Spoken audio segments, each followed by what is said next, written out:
It's a perfectly natural thing. We see relationships and empires and enterprises, they amass hugely in your vortex before you gather your first dollar or put your first nail in your first board. In other words, the bigness of it has happened long before you start offering your action. And it is a rather normal thing that once you get into the physical involvement of the manifestation of this thing that you've been dreaming about, what you're observing could then compromise the clarity of your vibration and bog you down. Those are good words. I feel bogged down because you are vibrationally bogged down.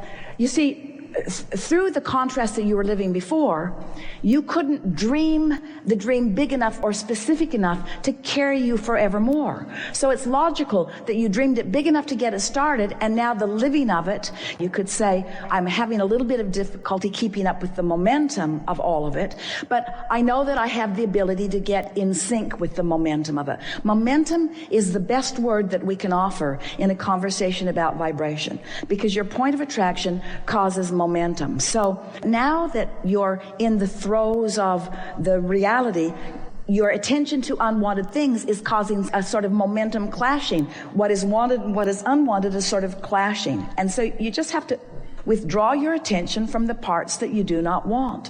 And when you do, the resolutions and the solutions will occur to you. An early analogy that we offered is that you live in a house and it's really not a very nice house, and it's not where you want it to be, and it causes you to want a house. And anything would really be better than where you are, and so that's what you get. Something that's better than where you were. But it's still crappy. And so you're not done. It's not like you only had one shot at getting to where you want to be forevermore. You just got there, and now you're regrouping and exploring more contrast. And so it's a very common thing, especially if you're looking for income and especially if you're looking for business enterprise. It's a very common thing, before you have anything to push against, to get pure in your place of attracting that, and then to be standing in the middle of a lot of responsibility. So then you begin feeling overwhelmed. What you want to do is go general with it and say, in the same way that this business was inspired to me and through me, the solutions for accomplishing it with ease and joy are coming too. I just need to chill out a little, because here's something that we see with a lot of others, and with Esther too at times. You get so busy being busy that you don't do the basics, the things that really matter. Esther used to say to Jerry all the time, I don't have time to meditate. We used to rumble the heavens in laughter over that. There's no heavens and there's no rumble, but we laughed a lot. Well, there's no laughing, but you know what we mean.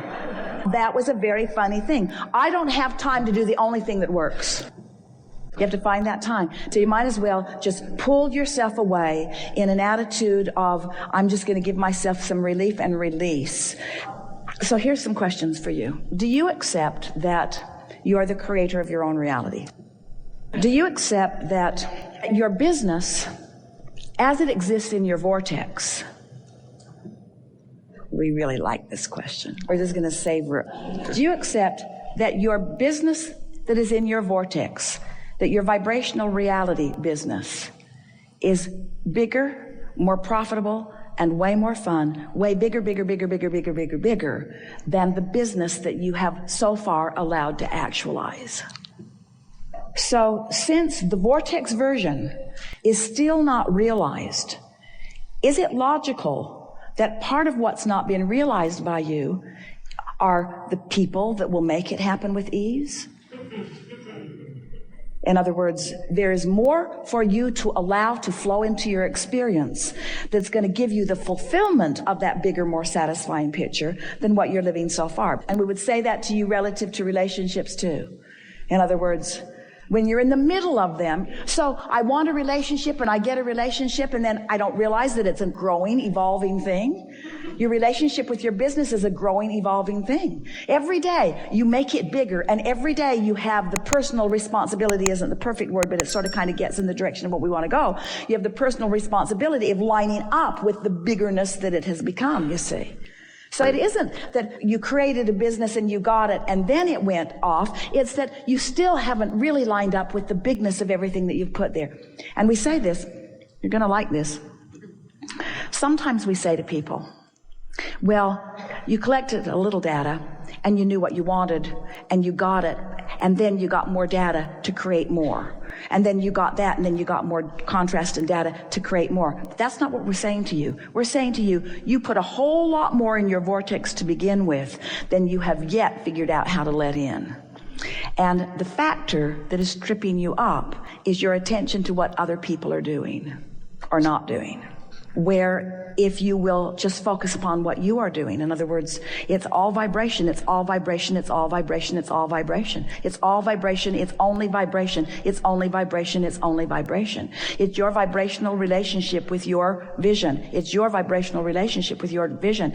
And everything else will have to come into compliance with it. But we acknowledge it is easier to do it in the clear space of less stuff going on, because you sort of have to get to yourself and make sure that you're in sync with you, and then everything else falls in place. And if you get too much other stuff going on, then you jeopardize that alignment. It's easy, and this conversation, this day today, helped many of you accomplish that. That's the best thing about gatherings like this, is that when you sit and listen to us ramble with the brilliance of everything that you all bring to this forum, it allows you to practice for a rather consistent period of time a vibration that is resonant with what's in your vortex. And so that's why you feel more hopeful, you feel more expectant, the energy gets moving, and momentum starts showing itself to you. And the part that you like the best, and we like it too, is the grids filling in with more tangible things, which makes you feel more productive. We really will like it a lot when you get to the place that you feel productive, when you move energy and affect your emotion and don't need the manifestation to show up in order to give you proof of your value or creative prowess. But we're not trying to talk you out of manifestations. We just think that they sometimes slow you down. The manifestation of my dream is sort of slowing me down. Think about it a little.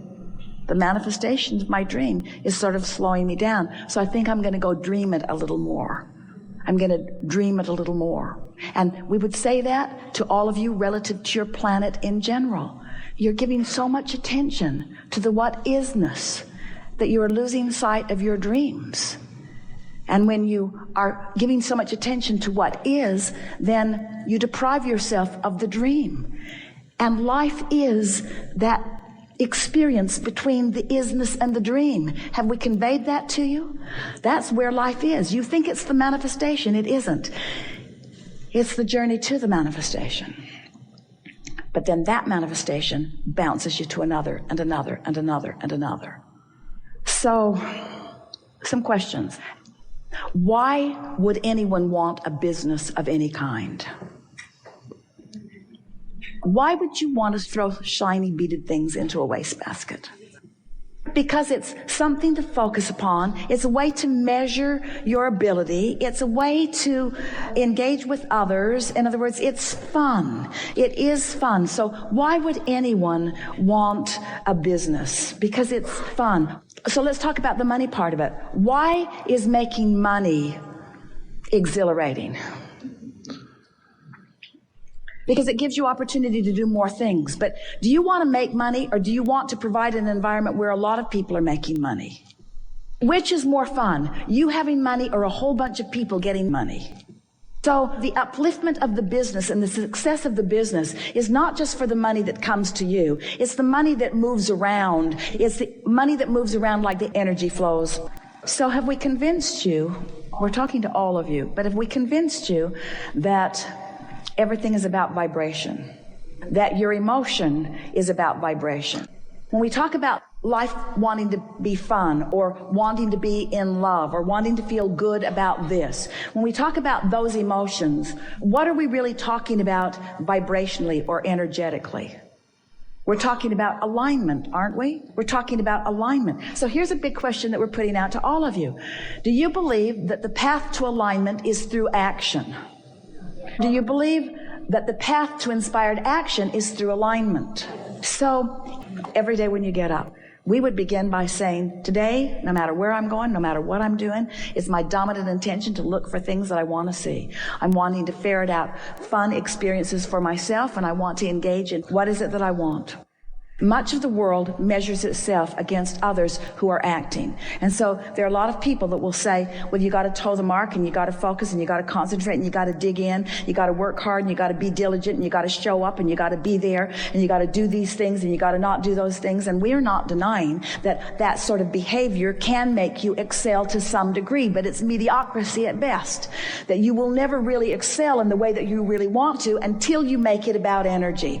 And you will never understand making it about energy until you care about how you feel. And you will never be successful at anything until you care about how you feel and you're willing to do whatever it takes to find that alignment first. We're talking about making my point of attraction matter more than anything else, because the action is going to come to my point of attraction because of the vibration that I've figured out how to conjure. Are you getting that?